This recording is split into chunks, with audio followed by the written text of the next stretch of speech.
before we even had our son, 2020, COVID hit, kids weren't in schools, kids were wearing masks in schools, and, certain outlets started talking about how kids are falling behind on just picking up on basic body language stuff and all of that. And then on top of that, I hate talking about it, but it's a thing, the woke curriculum, the white privilege stuff, the LGBTQ stuff. What is this doing in the public school system, and how does this better their future? All that stuff that's in the public schools is in there intentionally. And Horace Mann, who started the public school system in the United States 200 years ago, had a vision for all this, but he knew he couldn't introduce it into a Christian nation right away. And so he knew that he had to plant the seed and let it grow. And so public school has been wildly successful in the United States based on what its framers had hoped that it would accomplish. It's atrocious out there. For 5 generations, our parents went to public school. Right before the 1920s, hardly anybody did. And so each generation of parents bought into a little bit more of what I call the box of education that is funded by distributed income. It's socialist in nature. So, of course,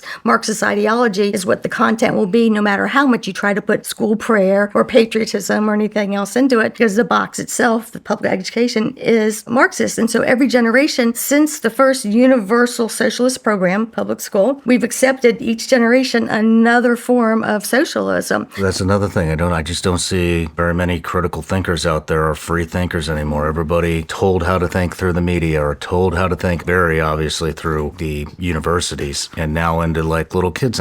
Even the patriotism. I don't have kids in school yet, but it seems like the Pledge of Allegiance has been yanked out. I went to public school. I did 1 year of homeschooling. I learned the fastest there. I excelled the fastest there in probably a quarter of the time. I remember going to school and election day was like a big day. Everybody's talking about it. It wasn't divisive. It was we get out. That's what we do as Americans. We get out. We vote for what we believe in. And